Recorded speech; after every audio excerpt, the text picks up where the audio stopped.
Right. We start the meeting with a presiding officer's opening address delivered by our president. Let's welcome Harshini. Good evening, everyone. Am I audible? Okay. So, I apologize if there is some delay or I seem tired. I'm still in jet lag mode. So, for today's meeting, the theme is Head Empty, No Thoughts. I think it's kind of obvious from what we shared, and I really like this theme, and also the word of the day that came with it, which is serene. Because sometimes when you have no thoughts, that's the most serene one will feel. You'll be calm and you'll always be in a state of calm and peacefulness, which hopefully happens during this whole meeting today. And also, while the theme is Head Empty, No Thoughts, I'm sure our speakers have a lot of thoughts to share tonight. And I'm waiting to hear all of that. Just make sure, do your best, everyone out there. And I officially start this meeting. Thank you. Okay, thanks, Harshini.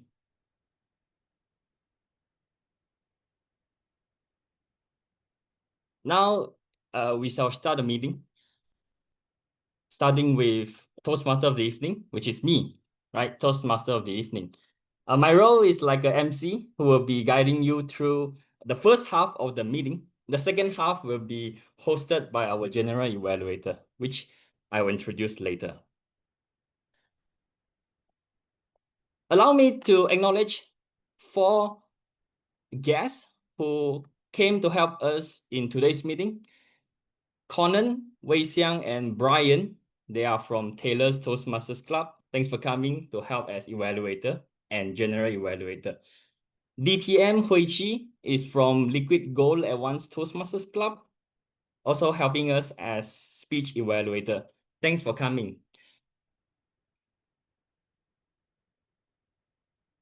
Okay, today we'll do a little bit different. Instead of introducing you the history of Toastmasters Internationals and the history of Toastmasters, let's do some education session.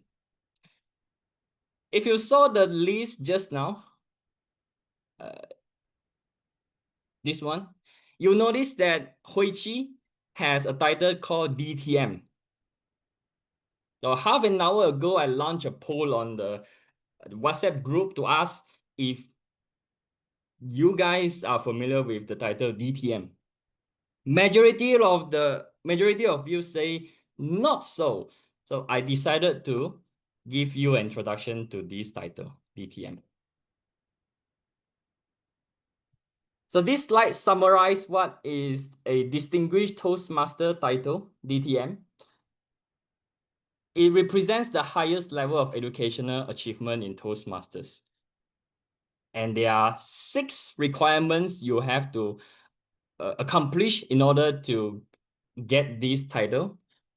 For example, you have to complete 2 learning paths. You have to serve as club officer, district officer, club mentor, club sponsors, and you have to complete DTM projects. This may sound a lot, and yes, it is a lot. That's why it takes time to get this DTM title. And we are quite fortunate that today we have a distinguished Toastmaster who is DTM Huey Chyi, our evaluator for. And I think most of you will be interested in the journey to become a DTM because it's the first time you'll hear this, and this might be the thing that you want to achieve in your journey as a Toastmaster. So Huey Chyi, are you good to guide us your journey to become DTM?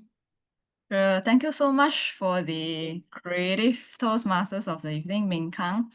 I can see familiar faces here like Ming Kang, Ikhtifar, and I'm also happy to see so many young faces. I feel very young also.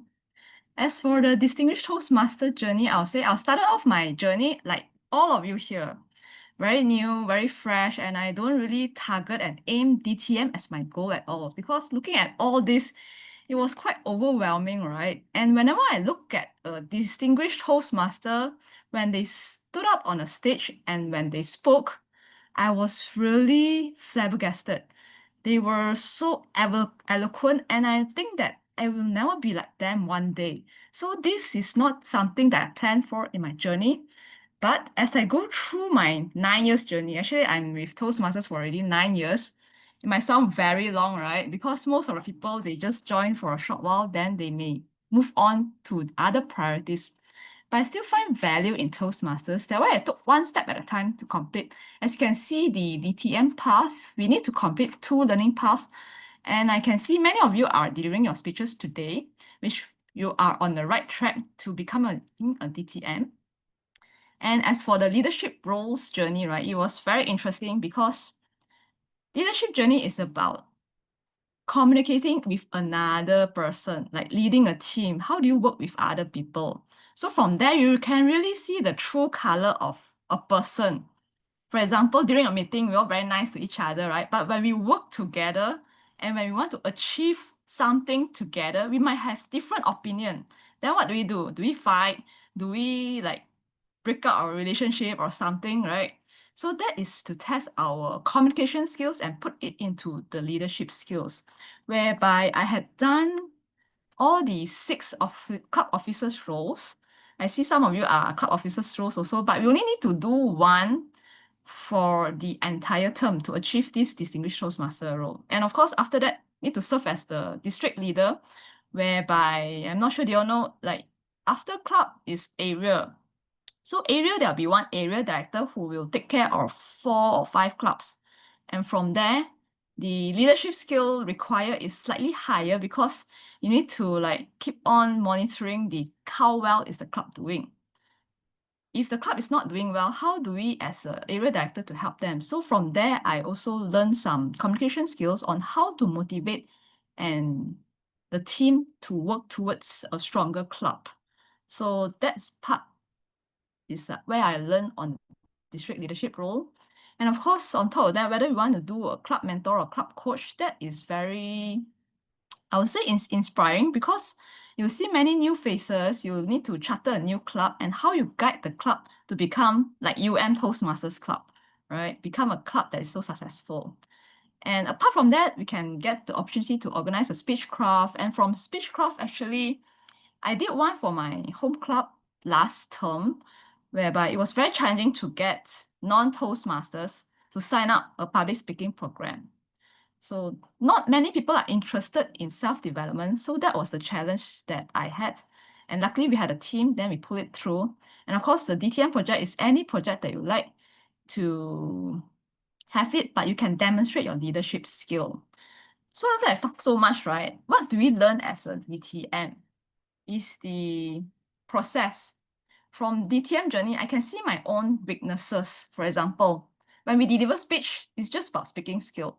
But when we deal with human, your leadership skill, the style that you have might be different from other people. So how do we have the common ground and inspire each other to move towards the same direction? I'm a person who is very logical thinking, very result driven, and no bullshit type. So when I'm a person who is a bit more emotional type, then I find, oh, how do I handle this kind of people? And I might accidentally step over them and hurt them in some way that I never noticed. But through all these projects, right, I realize my own blind spot and I become more empathy towards other people. And that really helps me at my work as well. And of course, I can sharpen my observation skill, which is required in your school or even at work. When you work with other people, what are the personality traits and stuff like that? And how do you communicate differently with different communication style people? And of course, it gives me a very laser sharp focus on the overall picture. For example, all of you are students, right? So what do you want to achieve in your study journey? What's the main objective? Then you will cut out a lot of noise that will distract you in this journey, in your university journey, right? And of course, at the end of the day, you'll achieve your goal that you have set. when you ignore all this noise together. So I would say the journey is rather fulfilling, and every time when I deliver any new speeches or anytime when I take up a new leadership role, I'll definitely learn something from that. So I'd like to encourage all of you, when you deliver a speech or take up a leadership role, don't just do it for the sake of doing it, but put attention into it and see what learning you can get it. Because after all, we are all spending time there already. Why not do it a better one and you become a better version of self? Back to you, Toastmasters of the evening, Ming Kang. Thank you for the sharing. Thanks.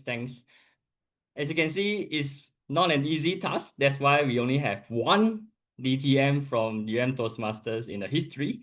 I'm looking forward to a second one from this room, hopefully, next few years. Right. We have time for one quick questions if you want to ask Huey Chyi about anything DTM. No? Then maybe I ask one question. Huey Chyi, I'm curious, how long did you take to become a DTM? For me, it's 9 years because I never put DTM in my goal. But so for some people, they really have the focus and they did it like very fast. 3.5 years, they can achieve their DTM. So a DTM project actually is a project that is designed by you, but you have to demonstrate your leadership skill. It can be any project. You want to volunteer, do a volunteer program for someone, anything that you like, but it has to demonstrate your leadership skill. How do you move towards to that goal? How do you achieve that goal? But you have to work with a team. Yeah. All right. That's Thank you. Yeah, 9.5 years is a long journey. All right. Thanks, Huey Chyi, for the sharing again. If any one of you are interested, you can always go to the website to take a look, or you can always ask Huey Chyi in the chat box later on. I'm sure she will be very happy to answer you. The next thing I'll be sharing is Toastmaster magazine. I don't know how many of you actually go and read it. It's actually free. So the August magazine is out, and I took some time to take a look and read. I find this article quite interesting and very applicable to us, which is the art of asking questions. So as you can see, this article tells us the importance to ask questions. How do you ask good questions, open-ended what questions, and what not to do when asking a question. For example, boomer asking means you ask question for the sake of asking a question, and you don't expect them to answer and you don't listen. And once they answer the questions, immediately you bring the focus to yourself, and that's not a good practice. So I encourage you go and read this article. You don't have to read the whole magazine, but I find this article very interesting. And we are going to practice this. So in today's meeting, after each prepared speech, if we have time, I'll open for 1 or 2 questions. So take this opportunity to ask questions. All right. This is the meeting flow. We only have 2 sessions. We don't have table topics because today is a speaker-thon. 5 speakers and 5 evaluators, separated with a group photo and break. Later on, we have reports, GTA reports, ceremony, and close, hopefully by 10 p.m. Technical role players are here. There's a change. It's a swap between the R counter and the timer. So R counter is now Ikhtifar Rafi, and timer is now Nina. I will invite each of the role player to introduce their role, starting with Grammarian. So Grammarian Kakit. Okay, thank you, TME. Hello, fellow Toastmasters and guests. My name is Karkit, and I'm the grammarian for today's meeting. As a grammarian, it's my responsibility to pay close attention to all speakers and listening carefully to their language usage. I'll take note of any improper use of language, as well as any outstanding words, quotes, saying, and thoughts. As a grammarian, it's also my duty to introduce the word of the day. For today's meeting, the word is serene, which means the state of being calm and peaceful. An example of using the word is, The serene garden is where I go to distress. Everyone is encouraged to use the word of the day. I'll deliver my grammarian report when called upon during the meeting later. Back to you. Thank you. I'm gonna abuse it. Hopefully we have a serene meeting today. Okay. Next R counter, we invite Ikhtifar to introduce your role. Hi everyone, I'm Ikhtifar.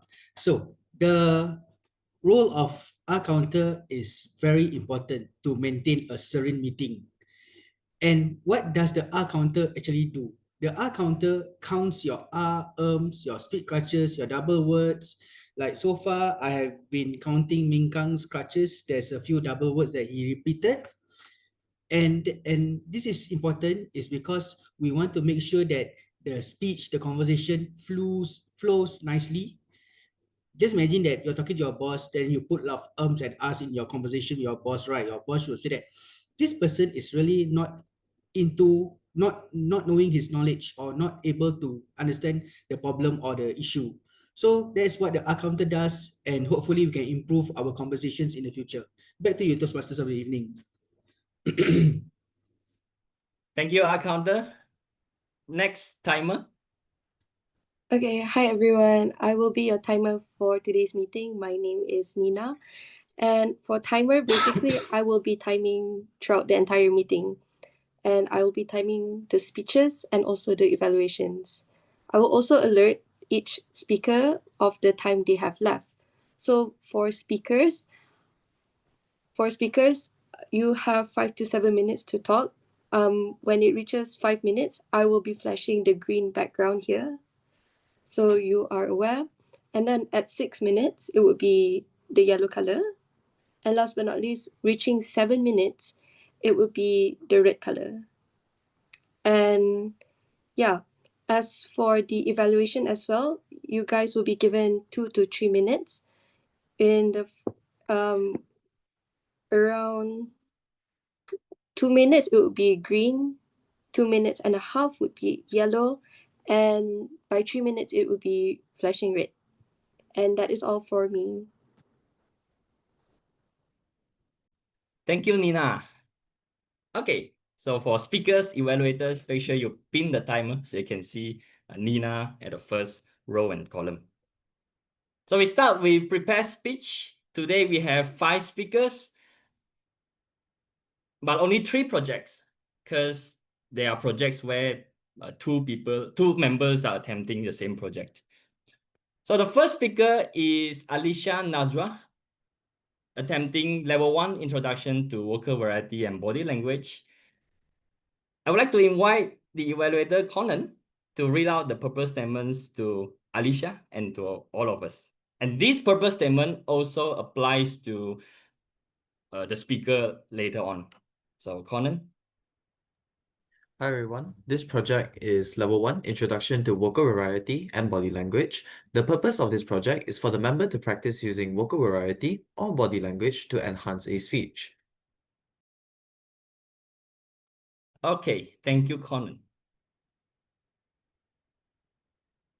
So Alyssa, are you ready? Yes. Okay.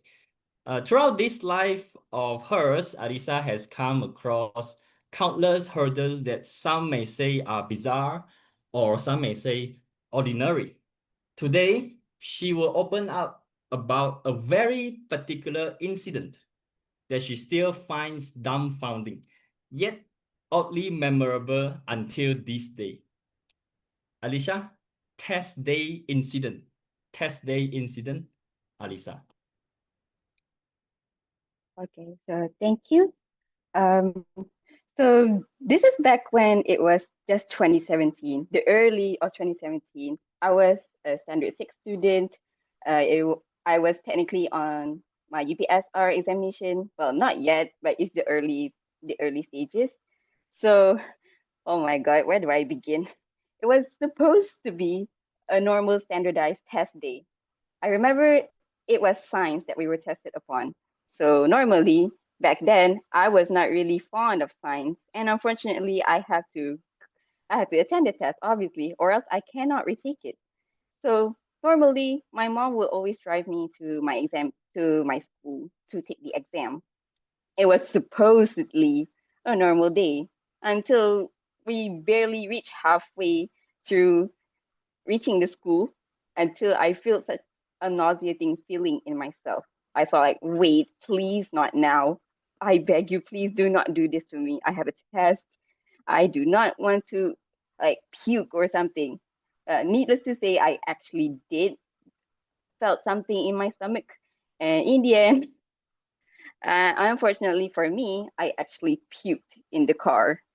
Like cue my mom screaming and me just like dead in the car seat. Not actually dead, but you guys get what I mean.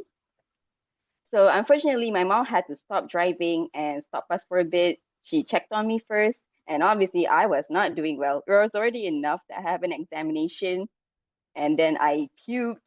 I messed myself up with my uniform. The day was already going really bad for me. So what did we do? No, we didn't go home. At least not yet. My mom actually took me to a nearby McDonald's restaurant. Yeah, I know, just random, but because I really need to clean myself up because the puke was really messing up my smell. It did not bring any serene feeling at all for us. So, being a little teenage girl, I actually went to clean up myself quickly in the washroom, and unfortunately, it reeks. Everything reeks. Like obviously, it's puke. What do you guys expect to smell? Like flowers bring you a serene feeling? No. So unfortunately, as much as I did want to rush to school, my mom was not having it. She said, "Okay, let's go home first. We can take the exam on a later day." But I was like, "No, I am not missing this test." It was already bad enough, maybe because it was science, one of the least favorite subjects that I really loved back as a kid. No. So yeah, unfortunately we had to reroute back home. And so my mom gave me a few minutes for me to clean myself up further and then change my uniform. And then I head back to, and then we already went back to school. Good news is I actually did arrive at school. The bad news is it's already halfway through the examination. So I may have wasted the whole almost an hour of examination, and everyone and my classmates, they were all busily writing on their papers until we arrived, and the dread just returns to me. I was like, oh yeah, right, the exam, I forgot. So good news also, my teacher actually let us in, and although she did notice that I wasn't feeling that good, she asked me again if I was able to continue or try to attempt the exam despite my sick feeling. And you know what? Screw it. I'll just do it. It's okay. At least she gave me like extra minutes for me to at least do everything that I can for the test. So yeah, good on my teacher. So when everyone finished, I was given an extra half an hour to do it. And knowing me, science, I don't think I studied much back then. And my sick feeling did not help me to focus even more that I needed. So I just, just put any answer that I can think of. And when time's up, oh, I really wanted to die. Not really literally, but you guys get the feeling. After exams, you usually just you don't want to think about it anymore. But as for me, I did think a lot about it. I was like, this is a bad day for me. I puked. There's an exam and it's science. It was really bad luck for me. And yes, I can assure you it was really funnily bad luck for me all day around. So yeah, rethinking it again, the bad news is, yes, I did almost flunk. Keyword on almost, I didn't flunk. But what makes this incident really oddly memorable for me is that it as if the puke helped me to get rid all of my bad luck for 2017. No, really. My next examinations were actually quite a surprise for me. I actually got A's for my test, even science and mathematics, and I had no hope for them at all. So imagine the shock I actually felt. It's like no way. Like I was happy, but at the same time really surprised. I was like, what the heck? Did I just did a 180? But nevertheless, I didn't really think much about that. As long as I passed, I actually got A's for them. It's good enough for me. And yeah, and then it goes on. The good news, it actually goes on. The luck actually continues until I reach my UPSR. Yeah, long story short, my UPSR, I won't say I flunked. I actually only got 1B, and you guys know the pain of my existence. It is science that's the thing that got me a B. But you know what? I don't really care about science anyway. I really want to pursue English, so science, like, get out of my head.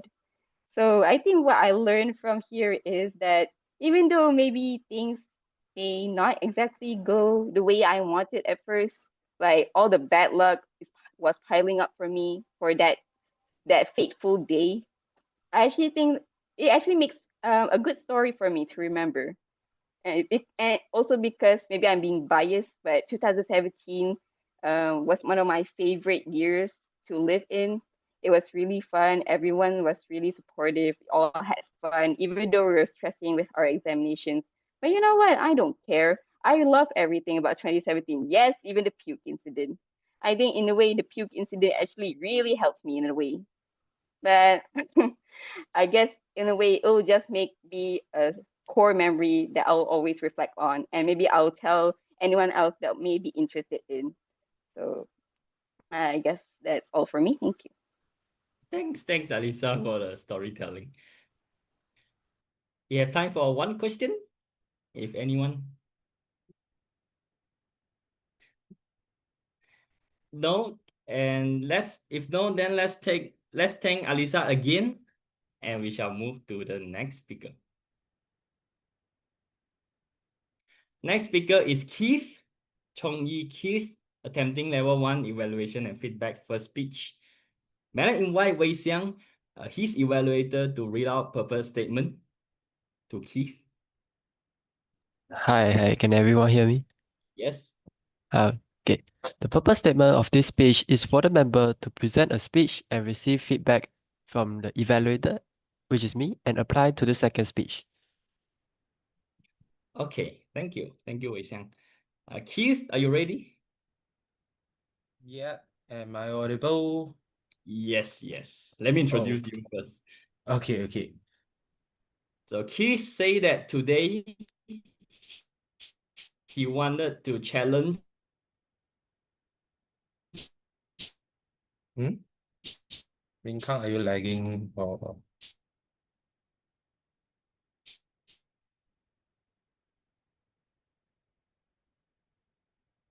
Human. So Keith, tertiary education, ticket or trap? Ticket or trap? Keith, over to you. Good evening. I'm confident that for every Asian, there's been a concept planted deep in your mind, almost like a law no one ever questioned. No matter what, go get a degree. Then you'd be free to do anything you want. It's an idea I've heard echoed from friends, even teachers. A friend once told me, after I graduate, I'm going to open my own grocery shop. Ironically, he's now diving deep into the world of computer science, busy debugging, coding, and battling with deadlines. That stuck with me, not because of what he said, but because of what it revealed. Why are so many of us chasing degrees in fields completely different to our actual goals? Why do we feel like we must go through university just to earn the right to choose our path? In many ways, current society treats tertiary education as a golden ticket, a ticket that says, congratulations, you are now an adult. It's the price of entry into stable jobs, social approvals, and a sense of legitimacy. But is it really? Or are we sometimes buying into a system that promises freedom but actually narrows our choice. Let me be clear. This isn't a rant against university. In fact, I believe tertiary education has real value, and often it's not even about the academic part. University teaches you how to think, not just what to think. It teaches you how to communicate your ideas with others, how to plan something, lead projects, or even face failure with a brave face.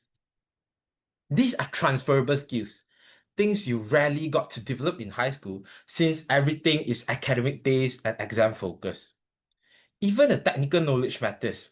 For example, as a computer science student myself, the coding principle I've learned are two I'll carry forward, especially when I want to start a tech company. In this case, university is not a trap, but it's a foundation. But here's the real issue.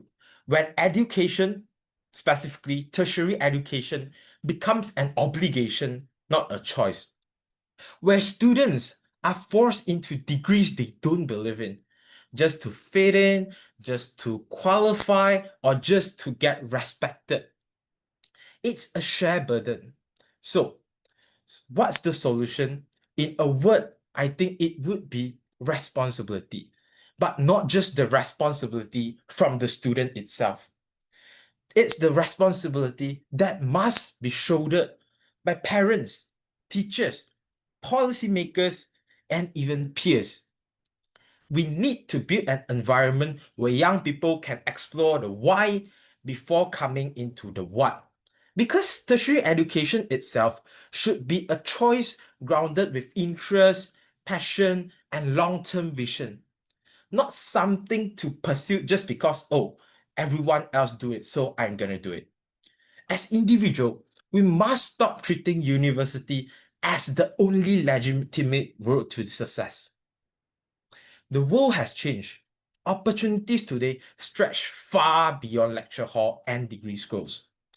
Yes, you can learn to code from your bedroom, become a designer through online communities, and even start a business through trial and error. But first, we need to pause, slow down, and ask ourselves the question no one else can ever answer. Am I just doing this for me, or I'm trying to do it for someone else's expectation? And if the answer is no, or your interest lies somewhere outside the classroom, let it. That's not failure, that's clarity. Vocational training, freelancing, creative work, entrepreneurship, and hands-on skill. These are not lesser paths. They are different paths. And in many ways, they require more courage because you are not following a system. You are building your own.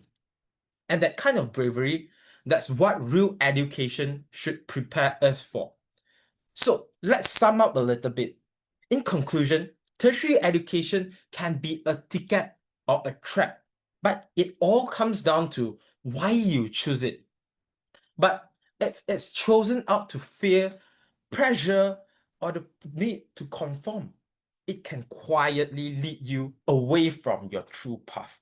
So don't let tradition or expectation define your worth.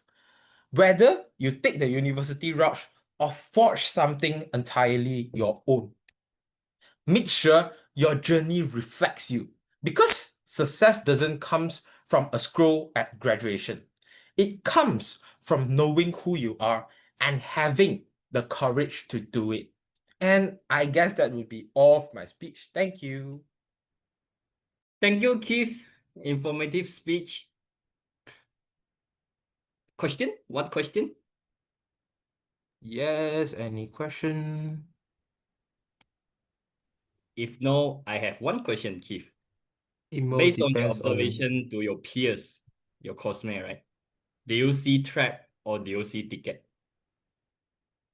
Well, I think, right, this student in University of Malaya, I don't know lah, just for my faculty, they have their own objective. Like, they do join the degree, but for us computer science students, we have something called hackathons and there's many competition out there. So during sem break, right, they'll join this competition just to build their resume and they know what they are going to pursue after graduation. So yeah, I guess it would be more like a ticket lah in University Malaya. Yeah. Okay. Thank you. Good news. All right. Thank you. Let's thank Keith again for the speech. Next speaker is Lim Yen Siew, doing level 1 introduction to vocal variety and body language. Same project as first speaker Alicia, so I'm gonna skip the purpose statement. Yen Siew, are you ready? Yes. Okay. So Yen Siew, through this speech, she wanted to tell us that some journeys don't start on highways, and she will take us behind the wheel of that unexpected journey, one filled with delays, doubts, a worried mom, and a lot of learning. Get ready for a story that proves sometimes independence starts with getting a little lost. Yen Siew, the road to independence. Over to you.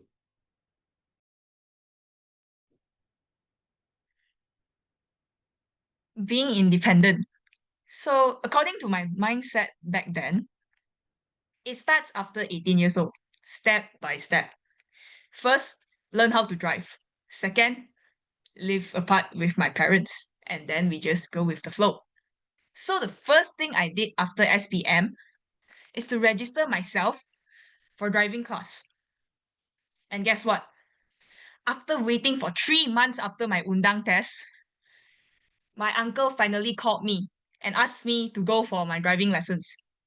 It was 2 days before I check in into my matrix, so I have no choice but to postpone it. As you guys know, HGV is really complicated.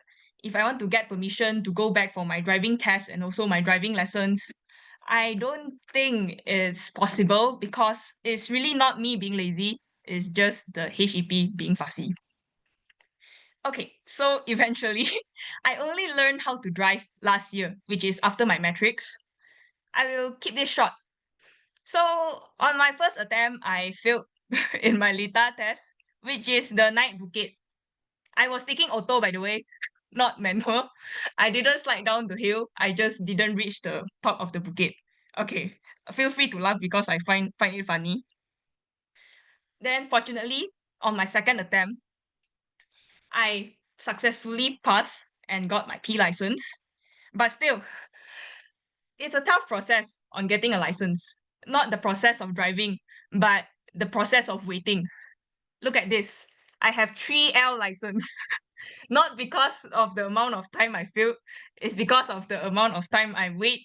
Then my license just expired and I have to keep on renewing. So an advice here for anyone from KL or Selangor area, don't take driving test here. Take on the other states, is cheaper and quicker. Anyways, moving back, I thought I could finally drive alone when I got my P license, but my mom just don't allow me to do so. She said, no, you must train. You are not that good in driving.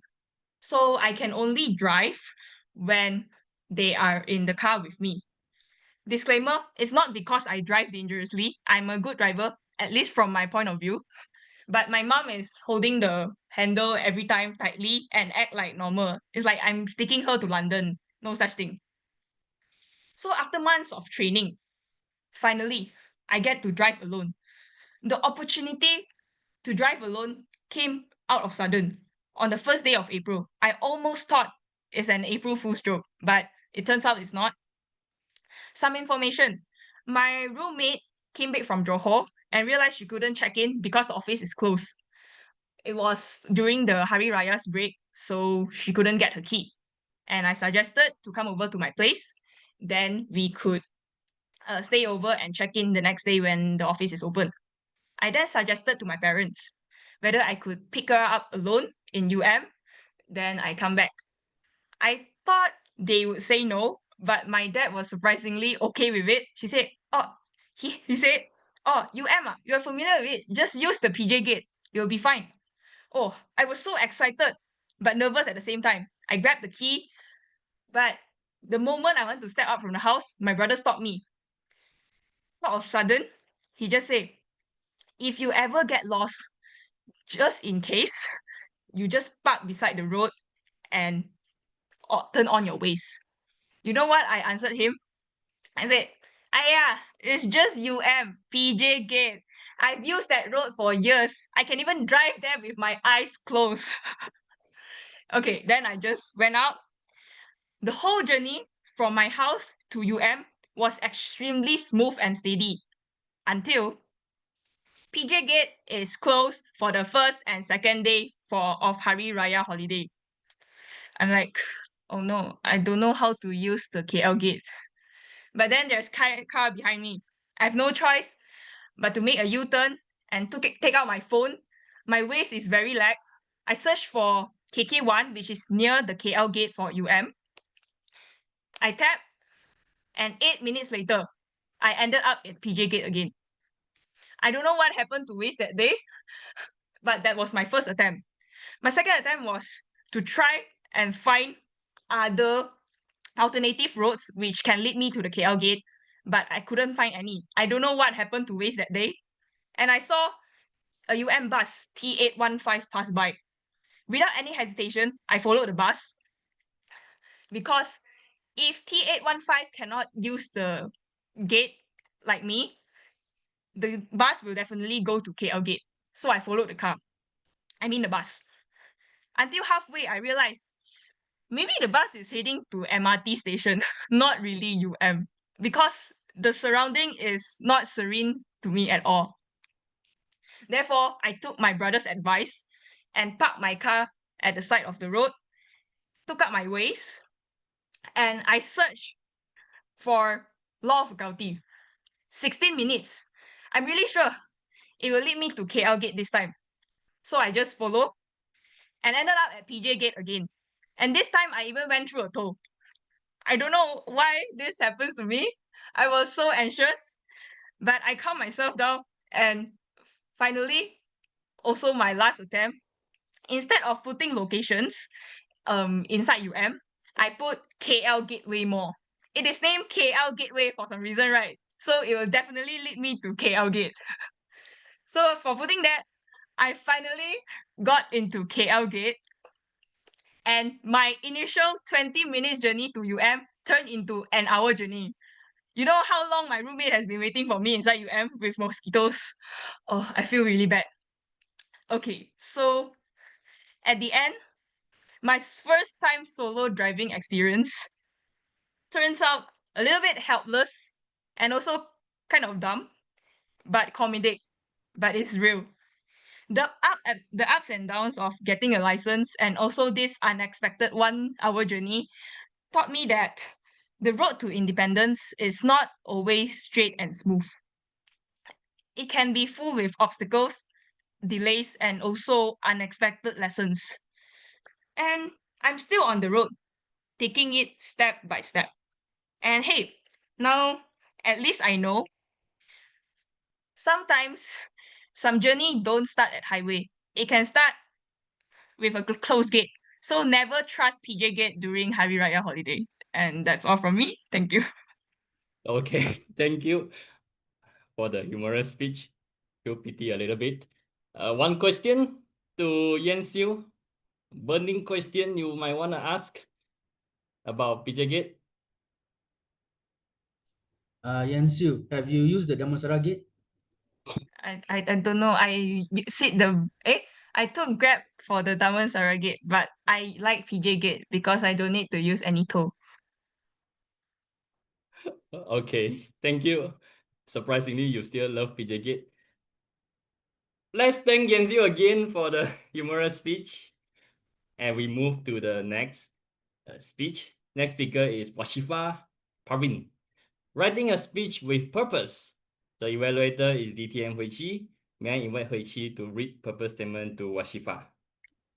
Toastmaster Vashifah, the purpose of this project is to learn or review basic methods for writing a speech with a defined purpose and to present a well-organized speech on any topic. Back to you, Toastmasters of the evening. Thank you, thank you. Vashifah, you ready? Yeah. Okay. So Vashifah believes that ability speaks louder than status. She is passionate about growth, and she knows that true potential isn't measured by titles or degrees, but by action, effort, and attitude. Today, she brings us a message about self-worth, quiet strength, and the power of showing up even when no one is watching. Let's welcome Washifah. Beyond the resume, when ability speaks louder than status. Over to you. Good evening, fellow Toastmasters. Let me begin with a confession. I once got rejected for a position that I applied for. Twice, actually, to be honest. It was for a secretary position in two completely different organizations. And both say the same thing. You don't have enough experience being a secretary, and therefore you're not qualified. And I thought to myself, of course I don't. That's why I'm applying, to gain experience. It felt a bit like being told, sorry, you can't swim in this pool unless you already know how to swim. Well, how would you know whether or not I'll be able to swim or not if you don't allow me to enter the pool in the first place? Well, then, guess I'll just drown completely somewhere else. That experience taught me that sometimes ability shows up before experience, and oftentimes people confuse lack of credibility with lack of potential. We live in a world that worships credentials, degrees, job titles, certifications, LinkedIn endorsements from people we've never met. It's as if our ability is only real when it's stamped, signed, and certified by someone who is credible. But let me ask you this. Did Khairul Aming have a formal culinary degree when he started cooking his sambal and selling it by thousands? Did Nilofa have a business MBA before launching a multi-million ringgit hijab empire? Or did your mom have a license in nutrition when she told that carrots are good for your eyes just to make you eat your veggies? No, I believe not. Mine didn't either, but I still ate the carrots eventually. Here's the truth. Credibility may open doors, but it's the ability that allows you to walk through them. Let me give you two examples of well-known figures who lack conventional credibility, but prove their ability through action and persistence to illustrate my point. Starting with Oprah Winfrey. Born into poverty and raised in a troubled household, Oprah had no media degree, no powerful connection. In fact, early in her career, she was fired from her job as a news anchor, told she was unfit for the television. Let that sink in. One of the most powerful media voices in history was once told, you're not good enough. But she didn't let that credibility gap to define her. She created her own path, eventually becoming the most influential woman in media, with the Oprah Winfrey Show running for 25 years and reaching millions globally. It was her ability, not her resume, that built her empire. Next is Elon Musk. Yes, he's rich and famous now, but Musk was a South African immigrant with no background in rocket science in the early days.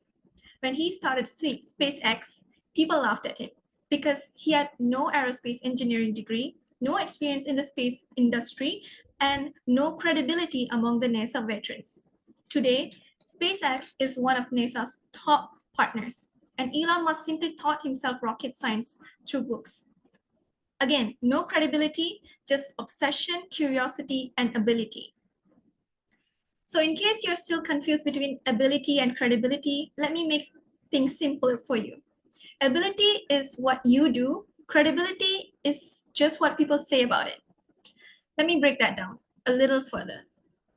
Ability lives inside of you. It's internal. It's your skill, your potential, your talent, your drive. It shows up when you take action, when you try, when you learn, when you improve, regardless of who's watching. Ability doesn't always shout. Sometimes it arrives quietly in the form of a calm, serene confidence that does not need to prove itself to anyone. Credibility, on the other hand, is external. Sometimes it's beyond our control. It's what the world thinks you can do. based on your resume, your title, your reputation, or sometimes just their own bias. The problem is people often confuse lack of credibility with lack of ability, and that's simply not true. You see, everyone has ability. We may not all start from the same place, but we are all capable of learning, growing, and showing up with excellence. Now, you don't need permission to be talented, and you don't need approval to start trying. Credibility can be given or taken away, but ability, that's yours. You build it, you grow it, and no one can take it from you. So never let someone else's perception to become your limitation, because you're already capable, whether or not the world has noticed yet. Now, I'm not here to say that credibility is not important at all. Of course it does, especially when you're trying to fly a plane or remove someone's appendix. But we too often let lack of credibility to stop us from even trying. We say things like, I'm not experienced enough, I'm not qualified, I'm not ready. Well, here's a gentle reminder. Babies aren't qualified to walk, but they try anyway. And every time they fall, they don't think maybe walking just isn't for me. No, they laugh, they cry, they wobble, but they still get up and they try again. That's just not adorable, that's wisdom. So if you ever feel overlooked, underestimated, or underqualified even, remember this. You don't need to wait for someone to hand you credibility before you show your ability.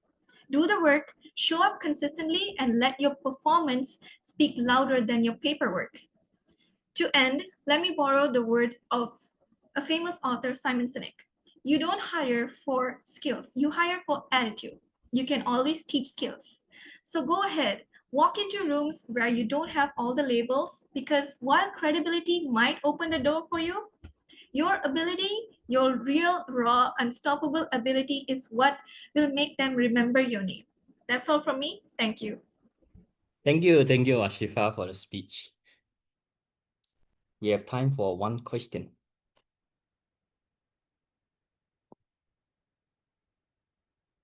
No question. Let's thank Vashifah again for the inspiring speech.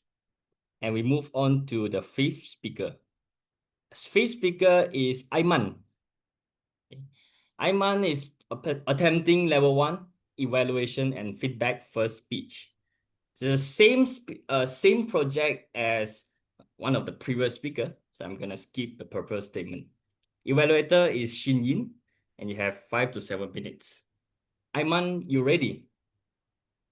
Yeah, I am. Okay. Aimaan say that he hates to be scared, and yet, if you ask him what is his least favorite genre is, surprisingly, it is not horror. Let's listen to Aimaan tonight, or the horrors. Aimaan, the stage is yours.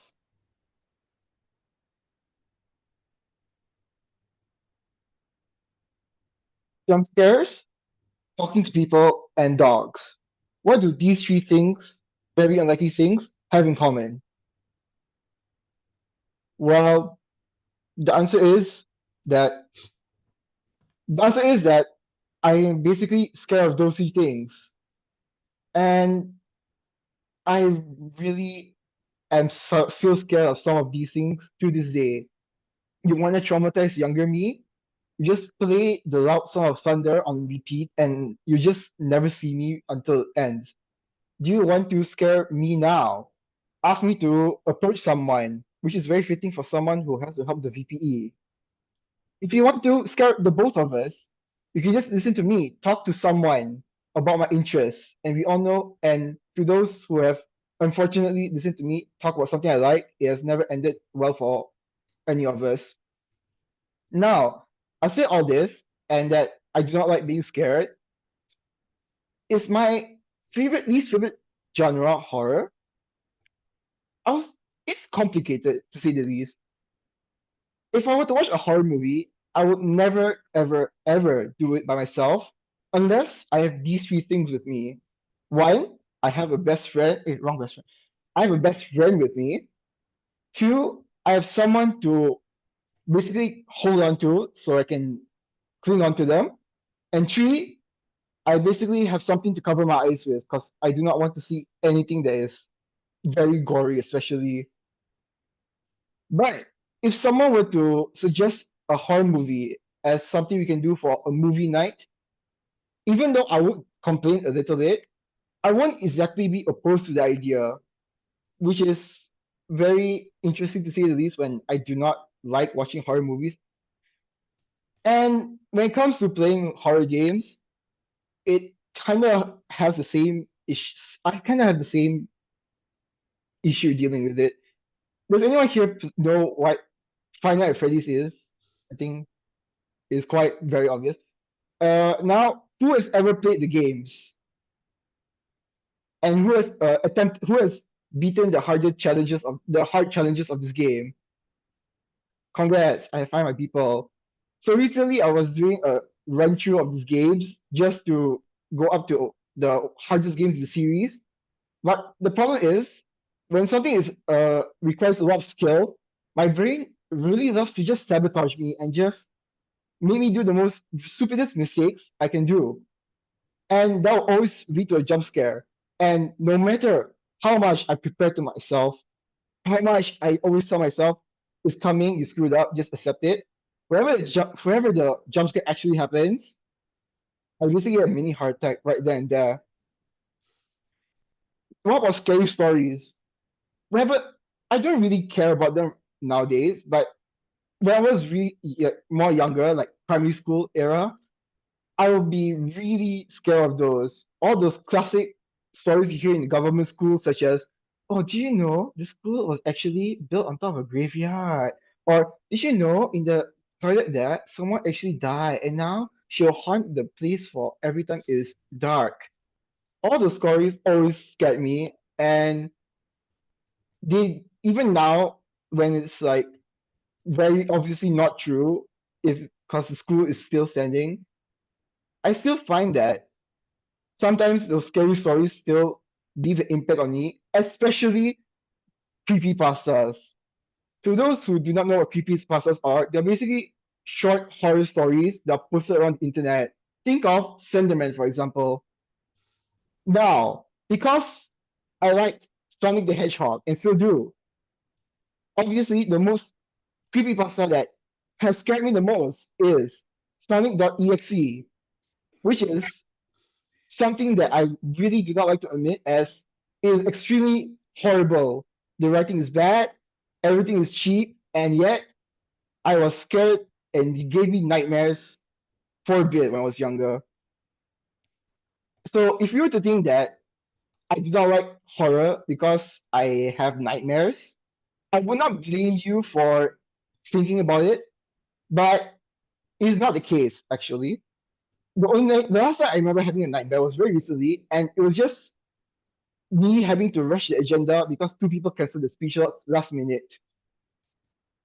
Yeah, even in my sleep, I cannot think about the VPE game. Now, you know how I said that horror is the least not is not, I can't say it's exactly my least favorite as it's complicated. There is one reason is this particular subgenre, psychological horror. I have no idea why, but seeing characters in a game or show just lose their mind, especially when it comes to losing their minds, like going insane, going basically just losing their minds, it just really captivates me, which is the opposite of serene. Like, if I want to have a serene mind, why am I consuming content that shows people having having minds that is nothing serene? It doesn't help that some of my favorite media are also have related to psychological horror, and I some do relate to those characters a lot. If I were to guess, it might be because those media that I like are really they tackle themes and topics that I personally am scared of, such as isolation and what basically isolation generally. And so if I see a fictional character go through it, I would root for them and hope for them to succeed. And from all these scary stories to some random stuff I read on the internet, you will see that horror is something that I would love to say I hate it a lot, but I just can't really say that if I were to tell the truth. And surprisingly, I'm still attracted to this genre, even though I do not love being scared, and especially when I want to have a serene mind. It does not. This is the one thing that should not be considered to keep a moment of serenity. And after the speech, I think that I will now be scared of talking to psychology or counseling students, as now I think they will have interest in me from what I said just now. Thank you so much. Thank you, Aimaan, for the speech. We have time for one horror question to Aimaan. One question, normal question is fine. Aimaan, do you know what happened in the science fact toilet? They found you, is it? No, Wow, it's so one sad. back Ah. there. I know they found you in it. It's okay. I don't want to know what you did in there, but it's okay. I don't want to imagine. Thank you for the question. Let's quickly jump to the next part. Okay. So let's thank Aimaan again, and let's thank all our 5 speakers for today's prepared speech session. Thank you. Now I've launched the best speaker poll. You should be seeing it at your screen already.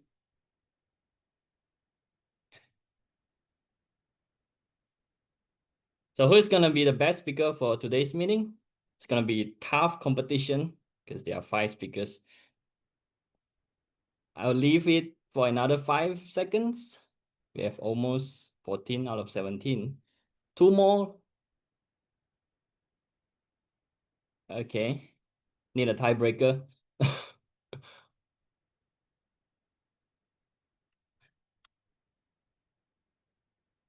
Okay, thank you. We have a winner. Now we move on to group photo, then for a break. So for group photo, I would like everyone to switch on your camera. Jean, Keith, are you there? Keith, we can't see you. And Jean, if you are comfortable to. Okay, hi. Okay, good. Really? Okay, can. Oh, very scary. Where are you, Keith? Okay, now you're here. Oh, we have 100% camera switch on. Good. Ready? 3, 2, 1. Okay. Take 2 more. 3, 2, 1. Freestyle. 3, 2, 1.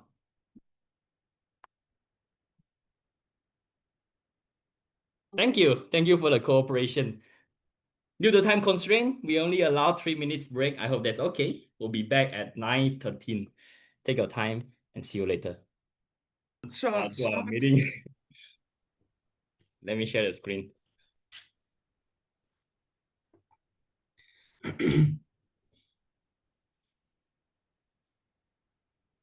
Okay.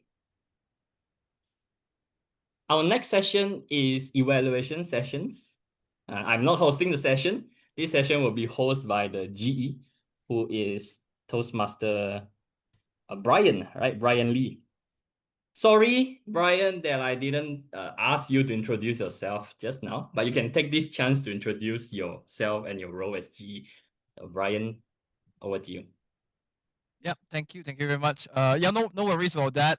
This is a really big meeting with 5 speakers, so we can't really waste any time. And I really need to introduce myself in just 2 sentences. 1, I come from Taylor's Toastmasters Club, and 2, I finally am here because Ikhtifar has been bugging the hell out of me to finally join his club meetings, because he joins my club meetings almost every single time. So, yep, here I am. You finally got what you wanted, Ikhtifar. It's okay. Yeah. I Some can die people have life. peacefully. Thank you, Bryan. Yep. And now I'll finally introduce what I do as the general evaluator. So for those of you who don't know what my role consists of, basically I'm the general evaluator. I evaluate everything in general from start to end. And I will basically be the kind of silent observer, which I have been for most of this entire meeting, just observing everything and seeing how it's going. And I'll give my full report and observations by the end of the meeting later on. But for now, I'll be leading my team of evaluators, which includes the speech evaluators and also my technical role players, which you know them as the Grammarian, our counter, and the timer. Without further ado, let me just start off by introducing our first evaluator for our first speaker, Conan from my dear club, Taylor's Toastmasters Club, to give his evaluation. So yes, I'll pass the floor. I'll pass the virtual floor to Conan. Wow, a bit pressure, my supervisor is here. Anyways, moving on to the actual evaluation. Alyssa, the test day incident. It was your day could have been described with any word but serene. So you were going to school to take a test, you felt nauseated, you actually threw up, but slowly but surely your luck began to flip. And not only you had extra time to do the test, you improved your score. So moving on to, well, the evaluation. One thing I like about your speech are your open hand gestures. So as you know, your project is Introduction to Vocal Variety and Body Language, and I think that you definitely have the body language there. So good on you. Moving on, I find that your speech is structured. It's quite easy to follow. It's not like you'll talk about the day you have the test, and then suddenly you jump to you puking in the car, and then you jump to some other event, then jump back to you having to go to McDonald's to clean up your vomit. So your speech is very structured, a very clear linear timeline. That's good. Keep it up. Now, I do wish though that you would try to look at the camera a bit more. I know that it's just one tiny dot there. It might be more tempting to look at other objects or the wall in your room, or maybe you might be a bit excited, a bit nervous to do your speech. However, I do wish that you would try to keep your eye contact a bit more focused and less sporadic. Furthermore, I wish you could pause when you need to think of what you want to say, when you're trying to find the words for what you're trying to say, instead of relying on speech crutches. So to end, I challenge you to implement more dialogue into your speeches. So this is a very useful tool to show more vocal variety. I do notice that you do have vocal variety, and that it can be improved with using dialogue so that it adds a bit more flair, a bit more drama to your speech.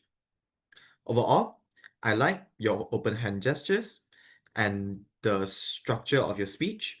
I wish that your eye contact could be more focused, and that I wish you would pause instead of relying on speech crutches. And I challenge you to implement more dialogue to make your speech more bombastic. Thank you. Back to you, Bryan. Thank you, Conan. You're definitely improving in your evaluation ability. One small tip I can give to you is to try and use words like, instead of saying "I think you should do this," I think you should use the word "I believe you should use the word I believe," because to believe means that you wholeheartedly believe it. To think means you're not too sure. But yeah, in general, yeah, great evaluation. On to the next person. Our next evaluator is another dear speaker from my club, which is Wei Xiang. So I'll pass the virtual floor again to Presentation Mastery 1, Wei Xiang. Can everyone hear me? Can, okay. Toastmaster Keith. Tertiary education, take it or trap. This, your content, reminded me an author which Vashifah also mentioned, which is Simon Sinek. He got a book called Find Your Why. And this from your speech, it makes me think that is an education trap or ticket, it depends on your original goal. The first thing I like for your speech, you have a good vocal variety in terms of you have good pauses and your pacing is stable. You don't rush too much and your speed is good enough for the audience to listen and follow your speech. The second thing I like is you give enough background for your speech. In the first part, you talk about your friend's story and give the audience enough information for you to deliver your main idea, which I believe is you have to find your own goal when you're doing something, right? And then also what I like, you use hand gestures. Even you are in front of a camera, I can see your hand, you are trying to use your hand to deliver some message, even though 50% of your screen is your face, but I can see you are trying it. What I believe that you can improve in your speech. At almost the end of the speech, you have asked a question for the audience. The question is like this: am I doing this for me or to fulfill other people's expectation? I suggest you to also add this question at the very front of your speech. So, for example, like this: fellow audiences, do you think that you take your education is because you like it or is to just fulfill other people's expectation? So by asking this question, the audience can also think about their answer and that easier to follow your content. And another thing I would suggest, you can put your camera far away so the audiences can see your full body. Right now, I know there's some maybe some hardware or this limit of the venue. So I suggest you to stand very far away so I can see your full body and I can see your staging and body language. And for your next project, I think you fulfill this purpose for your first project, which is evaluation and feedback, first speech. If possible, I want to also evaluate you when you do your second speech. So I can, because the second speech should be, I want to see how you implement the feedback that I given and how you improve your speech. That's all for me. Thank you. Nice. Thank you very much, Wei Xiang, for that very articulate evaluation. I definitely think every evaluator should learn from Wei Xiang in the sense that he demonstrates what needs to be done and he clearly, distinctly pulls out things about the speech that can be improved. So that's definitely a key thing in evaluation. To move on to our next third evaluator is Liu Qizhen. Am I saying that correctly? I'm not too sure. Hopefully it is. Strategic Relations Tree, Liu Qizhen. I'll pass the virtual floor to you. All right. Okay. Am I audible? Can I get? Okay, great. Thank you, General Evaluator. Now, Yin Siew, this is a very interesting speech. The road to independence. And I like how you're very clever with the title itself, Road to Independence, and you're talking about a road vehicle, which is driving a car.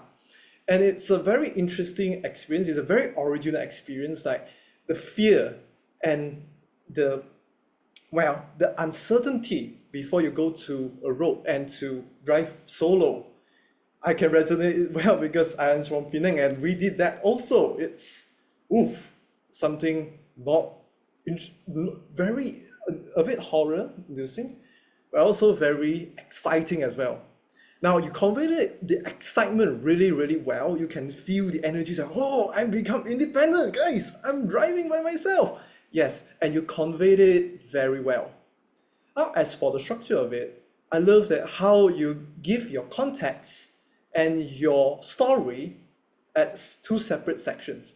You give us context about how you've been going for driving tests, how you go into metrics, and you go into your story, which it is separated from the context because we know what happened before, that we can now focus on the story. Now, there are three rooms for improvement that I'd like to suggest to you to bring your speech from A to A+. The first one. Now, you have many contexts that you have gave us, and I'll say there are too many contexts on some unnecessary details, like when you fail at circuit, when you go up above the hill. Now, those precious time, it could be used at the story part to increase more tension and to really polish up the timing of the storytelling, the real main part of the whole speech. And the second thing is that for when you are explaining about 3P, you're mentioning about you fail and metrics, during that time, it feels, from my perspective, it feels like a side note. It feels rushed in the sense that there's a fast pacing, that you're trying to explain as many information as possible, that it feels like a side note rather than a context. That for this part, I'd like to suggest you to include more pauses, to include pauses for important details and left out those unnecessary ones. Now you can, that it really enhances the details and also make the story better. Now the third one is the body language, which in this project, well, I think you do fulfill the project, or the purpose of this project, which is body language and vocal variety.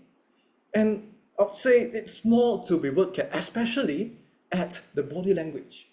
Because what do I suggest? To push your camera down a little bit so we can see both your hands and up to your body here. So we can see how you are pushing all of it. And while the second suggestion I mentioned was pauses, and the third one is body language. Now these two works together to create a more dramatic effect to your speech, which I think it would aid more in your speech in the future. So all in all, it's a very interesting speech, and I'd love to hear more. And I'd love if, when you are giving a speech, you could slow down a little bit and give more stronger messages in bulk. Back to you, General Evaluator. Thank you very much. Yeah, I can clearly see the timer is alerting that, went over time there, which is no problem because we're not in the competition. But yeah, I really like your points, really really analytical with how you're breaking down what can be improved. One small tip is to also try to give more emphasis towards the things that that she did do well as well.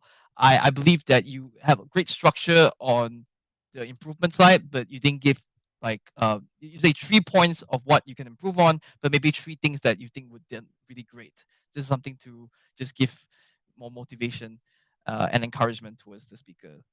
Just my humble suggestion there.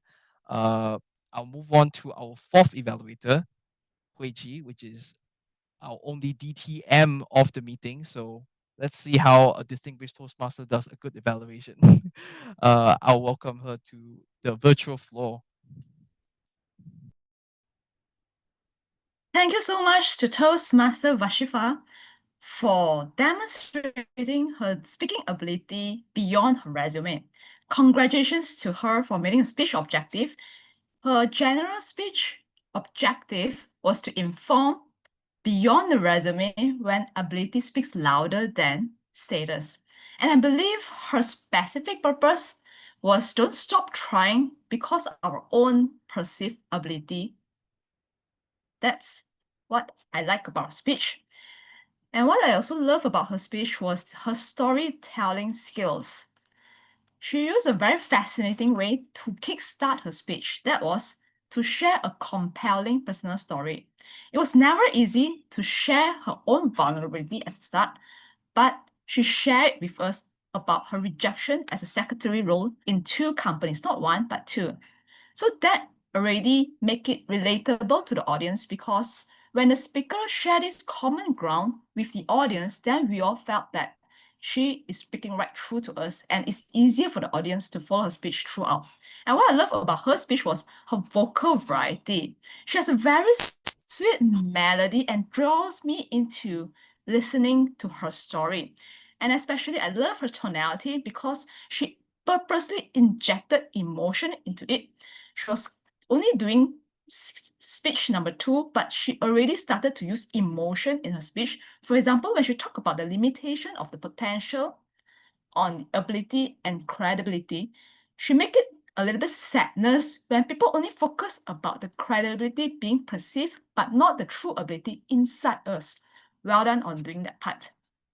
How could she do to have a better impact on speech? Was I'll suggest to have pauses in between. I felt like I was on a bullet train from the first minute until the 7-minute non-stop, from personal story, carrot, example of entrepreneurs, Oprah Winfrey, Elon Musk, ability and credibility difference, Simon Sinek. And it was a lot of stories, and it will be easier for the audience to follow when there are pauses in between the transition. Make it crystal clear on each transition and allow the audience to translate all this information and digest it. And what's more would be better would be, it would be focused on the key message itself. I would suggest that I personally find that the key message was, don't be scared to build your own ability, even though people perceive your credibility as nothing. So you want to use one example, for example, Elon Musk, how he felt in his SpaceX or even Tesla. Use that story, one story, to build it up and demonstrate to us we could become like Elon Musk one day as well, to use all these failures and to become a successful person like him. So you can remove all those irrelevant stories, just focus on one and build upon it. What I love about story was her storytelling skills, fantastic, compelling, vulnerability, personal story. Her vocal variety was good. I would suggest to have pauses and focus on the key message. Less is more. Back to you, to our general evaluator. Thank you very much, distinguished Toastmaster Huey Chyi. That is how you do an evaluation. It's the classic sandwich method where you first tell the speaker what you loved and what you think was great, and then you give them some room for improvement, and you finish off with a very well-rounded summary so that the entire audience are able to know what exactly is your thoughts and what can the viewers at home take home from your evaluation. Just one small thing I would give for the tip is perhaps to maybe give some numeric value to how many things do you like. I like 3 things about your speech. I like the fact that you have good vocal variety, your story is very compelling and relatable, and so on and so forth. So I think giving some numbers would be easier for the viewers to know, oh, I have this many things to look on for things that you liked and things that can be improved on. Other than that, that wraps up the entire evaluation session for the speech evaluators. We have one more. Oh wait, isn't it 5? Yeah, there are 5. Oh wait, sorry, that's 4th. I am so sorry. I did my maths wrong. There's one more evaluator. Yes, definitely. And that is Yong Shin Yin. Yes, my apologies there. Yes, the stage is yours. Sorry, am I clear? Okay. So, Aimaan, you there? Please serene yourself first and don't be scared, because soon I'm going to start my evaluation. So don't be scared, okay? So if all good, I'm going to start my evaluation now. So I think today you gave a very interesting speech, which you're adding in some little jokes between, and there's a short story in between. So I think you have successfully captured your audience attention, which I saw Ming Kang was smiling the whole section, and there's some dramatic conversations going on in the chat box. So that's a very well done. Keep it up. And next is the interaction with the audience. And when you talk about game, I realized that you start to ask the floor, like some of them maybe have any of you played before the game, and some of them react and you respond through their reaction. So I think that's a very good point as well. And third is your facial expression. I think you have gave a very vivid facial expression throughout your speech, which it does add spark to your speech. And especially your scary facial expression. I feel it. I feel you're scared, and I think the eyes is your soul of it. And I like how you show us and or say to introduce your horror movie companions to us, which it kind of remind me of Children with a Little Pumpkin. So I think that would be a very great job as well, which it does help to further enhance your speech. So now I would just like to give some of the little suggestions and recommendations. So first, maybe before you start your speech, you could have adjust your camera angle a bit lower so that we can see your body language clearly. Because I think that is such a waste that I saw a lot of hand movement going on down there, but I can't really see it clearly that what you are trying to show us. So I think that will be a miss of opportunity. And next is maybe to add more pauses in between your speech. I noticed that there's some little pauses in between the speech and especially in between the sentences. But I would like it to be a more dramatic pauses in between so that it could leave a deeper impact on the audience. And maybe to divide your speech into a few sections, and before and after each section, maybe that could have a little pause. It will make the speech more perfect. So to sum up, I would say it is a very interesting speech given with some jokes and short stories, and the interaction with audience is good as well, and also the facial expression. And some of the suggestion that I would give is to adjust your camera angle a bit before the speech and to add more pauses in between your speech. So by that, I think that's a great speech overall. That's it. That's all for me. Thank you very much, Shin Yin, for that great evaluation. One small thing I can give to you is perhaps try to give a demonstration of what the pauses would do for that particular phrase to kind of show the speaker the power of the pause. So maybe some demonstration on your next evaluation. But other than that, great evaluation. And then we are finally done with the speaker evaluations. Yeah, apologies on skipping you out. Totally not on purpose there. And now we can vote for the best evaluators. It's a really tough competition. All of them did really, really well. Definitely don't I was gonna say like pick the Taylor's people because I'm biased, but don't do that. Yeah. Okay, we need 5 more votes for. Oh, we have a tie. We need tiebreaker. Come on. Is a tie from Taylor's? I cannot tell. Oh, imagine it. Nah, I'm not Yeah, sure. imagine it be from Taylor's. Yeah, totally not rigged by me. Totally. You'll see later. Okay, 3 more votes. 5 more seconds. 4, 3, 2, 1. Thank you. We have a winner. All right. Okay. Since we are done with the prepared speaker, the speech evaluators, now I'll move on to our technical role players. So I'll invite the Grammarian first, correct? Yeah, Grammarian. Grammarian Chan Ka Kit. Let's invite her to the virtual stage. Thank you, General Evaluator. So it's me again. Here's my Grammarian report. For word of the day, it has been used 11 times. 2 times from Harshini, once from Ming Kang, once from Ikhtifar, once from Siew, once from Vashifah, twice from Aimaan, once from Conan, and once from me myself. For improper use of language, I did not catch any for today's meeting. Congratulations. However, I would like to mention some good selections of words. So first from DTM Huey Chyi, she mentioned results driven which gives a meaning of a mindset that prioritizes clear goals. She also mentioned compelling, which means invoking interest, attention, or admiration in a powerfully irresistible way. Next, our speaker one, Alyssa, she mentioned fond of, which means love for someone or something. She also mentioned flunk in her speech, which gives the meaning fail to reach the required standard, especially used in exams or course of study. Next, speaker two, Keith, he mentioned about legitimacy, which means quality of being legal, reasonable, and acceptable. He also used conform, which means comply with rules, standards, or laws. Next, speaker four, Vashifah, she used credibility, which gives a meaning, a quality or power of inspiring belief and trust. Not to forget to mention about Conan, he used tempting, which means appealing to or attracting someone.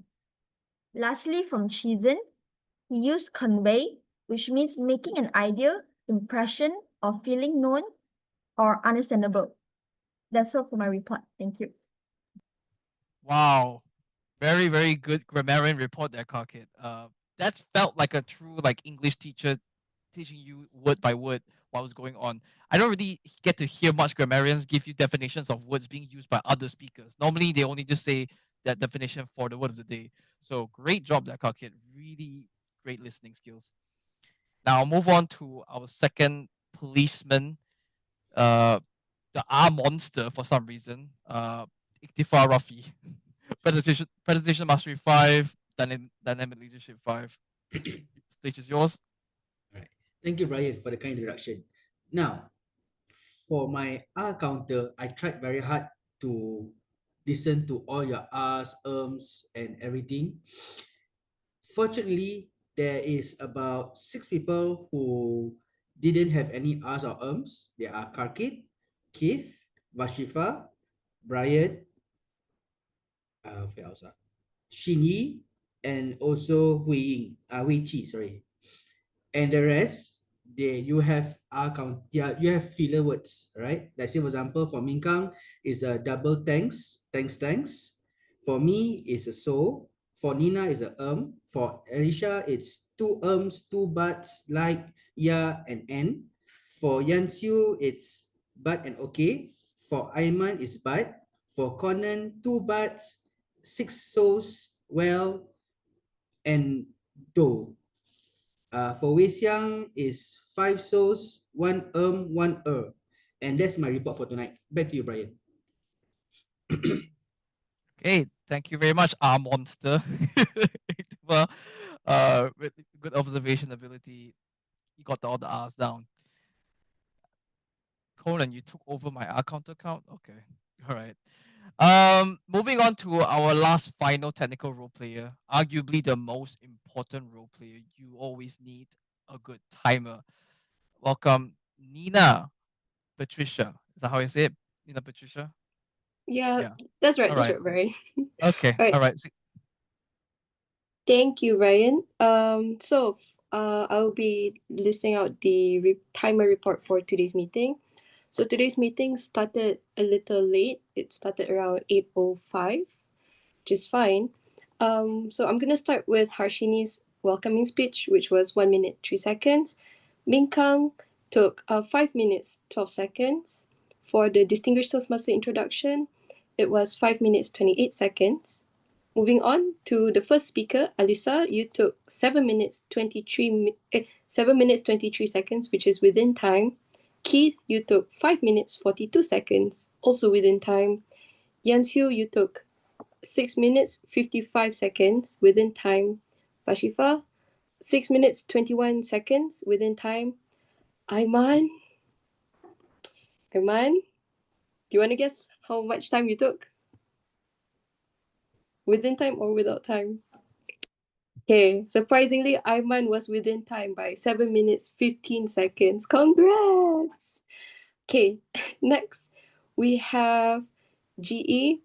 Bryan, you took overall 2 minutes. Conan, evaluation it was 3 minutes on the dot.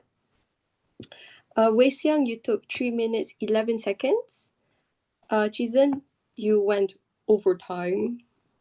Saw me flashing. It was 3 minutes 50 seconds.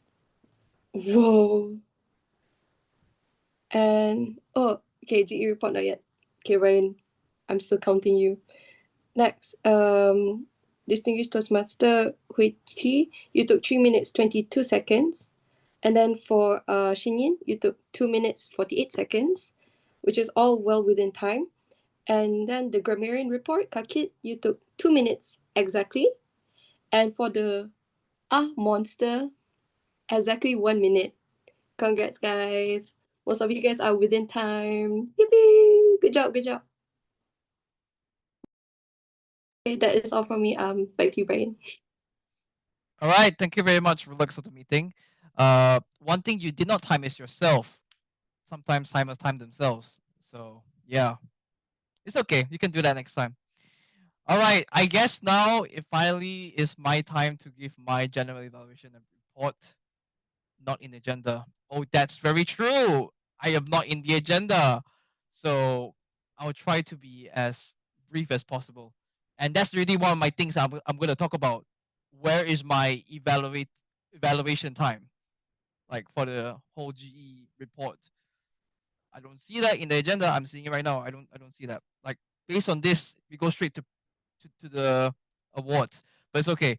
I'm gonna try to make it less than 5 minutes. Okay, so in general, yes, the meeting did start late. I think because we were waiting for some role players, so that's fine. It didn't start abysmally late, just 5 minutes. So I think it's still acceptable. And in general, I felt like the meeting. It's very hard for me to judge the environment of a meeting in a virtual meeting because normally you can do that really well in a physical setting. You can see how people are. You can see the general vibe of the audience. I can't really tell that in a virtual setting. Other than some people were having their face cams on, which is really helpful. I unfortunately could not do that in the early stage of the meeting because I was handling a matter. But yeah, here I am. So yeah, in general, I think everyone was supportive by text.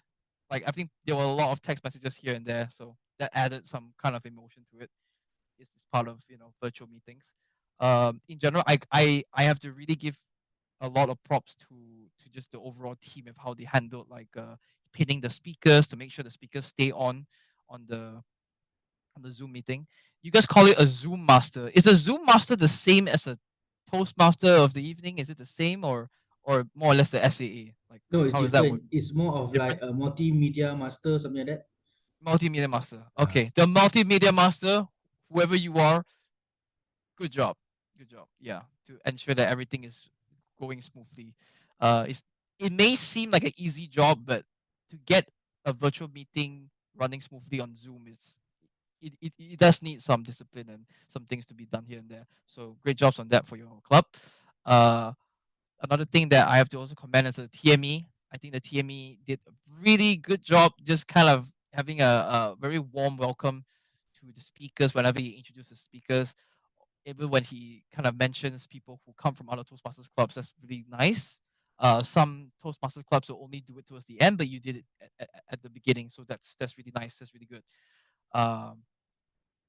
And yeah, I quite like the small segment explaining DTM and what it means for Toastmasters because I think a lot of members don't actually know the impact that a DTM member has on a club because a DTM is someone who went through a long way to become a distinguished Toastmaster and maybe they even want to pursue that in the future. So I think that's a nice thing to talk about during the opening segment. And something I also have to commend is you guys will ask a question like, is there any questions after a speaker is done? Is that specifically a thing? Is that a thing that's only in physical on virtual meetings, or do you also do that in physical meetings? It's only Ming Kang thing. Oh, it's only a Ming Kang thing. Well, okay, kudos to Ming Kang. That's really interesting. I've yet to hear like a Toastmaster say any questions for this speaker after the speaker is done. Normally, when when the speech is over, we go next. So I like that. That's quite inclusive. It felt like an actual like TED talk. You know how when the speaker is done, there's actual interviewers like, oh, I'll have a question for you. Like, what do you think about this fact or this opinion? So that's quite good. Maybe you should make it a reoccurring thing for your TMAs. Who knows?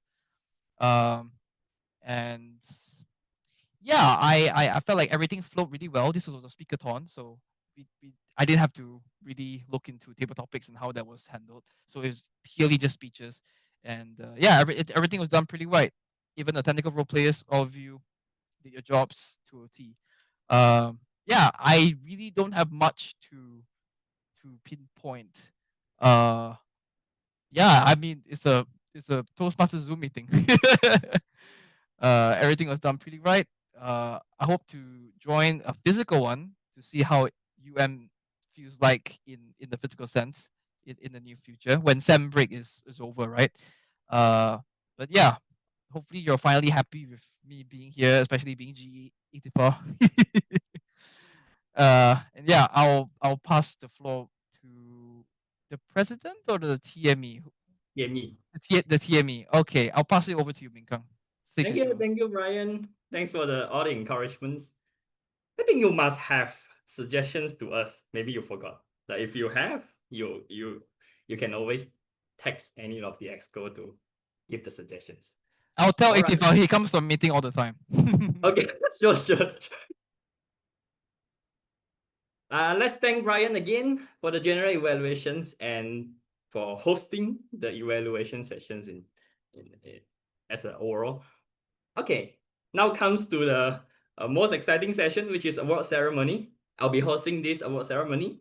We have 2 awards for today, Best Speaker and Best Evaluator. No tie, 1 winner each. So now, first is Best Project Speaker. So previously, Shin Yin won the Best Speaker. This time, who's gonna win the Best Speaker? Candidates are as follows. There are 5. Any guesses? No? Okay. No one wants to win, but I have to announce the winner anyway. The winner is the person who speaks about education. Congratulations to Keith on winning the Best Speaker. Tertiary education ticket or trap. Keith, congratulations. Thank you. I need someone to take photo. Keith. Harshini, Siew. Oops. Anyone can help? Can somebody help to spotlight Keith? Can see me? No. Wait, So scary. no. Can? Oh yeah, now we can. Okay. I'll give you a better photo though. Okay. This one better. Okay. In 3, 2, 1. 1, 2, 3. Okay. Okay. Congratulations Okay, again, thank Keith, you. winning the Best Speaker Award. Next is Best Evaluator. So previously, Conan came and won the Best Evaluator. So he is here today, but is he going to win the Best Evaluator again? Wow, I didn't know that. Oh. Why everyone is Conan? Look at. Okay. So I'm gonna announce the Best Evaluator is this time not Conan, but Huey Chyi, DTM Huey Chyi, congratulations on winning the Best Evaluator Award. Huey Chyi is from Liquid Gold Advanced Toastmasters Club. Thanks for coming again and congratulations. Okay, we'll take the picture now. Well, I'll give a better picture for Huey Chyi. This one better. Okay. 1, 2, 3. 1, 2, 3. Okay. Nice. Thank you. All right. Let's don't forget our GE, Bryan, who came and helped to host the evaluation sessions and to give general evaluations. Bryan, thanks for coming. Yeah, no problem. just get Ikhtifar to bug me more, because he bugs me all the time for this. Yeah. All right. Thank you. Right. Yeah. Ready? 1, 2, 3. Smile. 1, 2. Wait. One. Okay. It's literally Wait. it's the same me. Like the me over there is me right now, right here. It's the same face. We can Like- have two of you. Okay. Like- 1, 2, 3. Yeah. Okay, Alright. thanks, Bryan. Thanks. And that concludes the award ceremony, and that concludes my job as a TME. Now I'm gonna pass the floor back to Harshini, our president, for presiding officer closing. So Harshini, over to you. Thank you, Ming Kang. So first and foremost, this meeting, online meeting, was actually very exciting and fun. I think I'm speaking for everyone here. Starting from how Ming Kang, Toastmaster of the evening, every time he's TME, he always brings something exciting to the meetings. I always enjoy those meetings because there's a certain, it's funny and at the same time it's enjoyable. Also, kudos to all the speakers today. You guys successfully delivered your speeches, and I really liked the content. It was very diverse, and at the same time, it really showed how comfortable you are on screen or off screen sharing your stories to others. And at the same time, I would like to give special thanks to Huey Chyi from Liquid Gold Toastmasters, who came and shared her experience about becoming a DTM, the challenges she faced, and gave a general idea on to be a DTM, what must be done. And I really hope all the content and information she gave, everyone understood, and hopefully we can see future DTMs from Toastmasters Club as well. Obviously, special thanks to our external role players, especially our general evaluator, Bryan. He gave such a great evaluation, and I'm sure his evaluation will help us to improve our meetings in future meetings. And I would like to invite him again for our other meetings as well.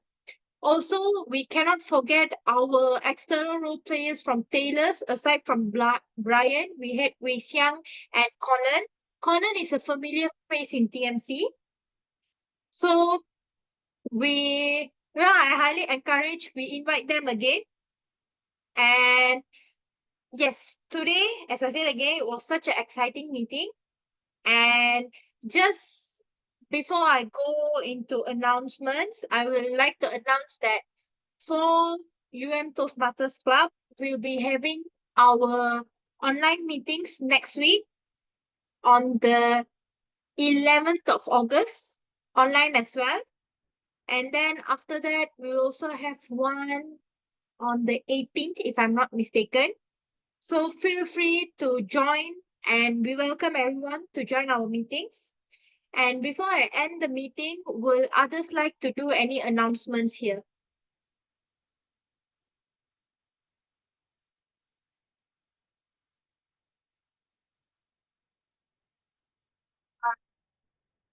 If anyone wants to do any announcements, Taylor's Toastmasters representative, if you guys want to do any announcement, feel free to do so. Wei Xiang, go. Wei Xiang, go. You want me to do what? You do your VPE stuff lah. Tell them when the meeting is on, and then when they can contact you to be a role player. Come on, bro. Okay lor. So hi, I'm the VPE of Taylor Toastmasters Club, and Taylor Toastmasters, we meet at the first and third Friday in every month from 8 to 10 p.m. But you can also come early, such as you can arrive like 7 or 7:30, and then we can networking, and also if possible you can have dinner with Ikhtifar also if you want. And then Dinner with Ikhtifar. if you want, okay lah. And then Wei Xiang, if you anyone treat, right? You treat us dinner, right? If you come early. No, Ikhtifar, you treat us. Last time Ikhtifar, yeah.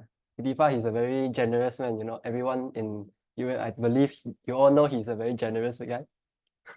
So if anyone is interested to join our meeting, you can contact me so I can assign you any role player, or you can just come as a guest. Ikhtifar, what are you talking about? Okay, that's all from me. Thank you. Thank you, Wei Xiang. Also, right now, we have released polls for feedback. So you guys feel free to fill in feedback for our meeting, and all feedback is welcome. And do share your opinions as well in the poll.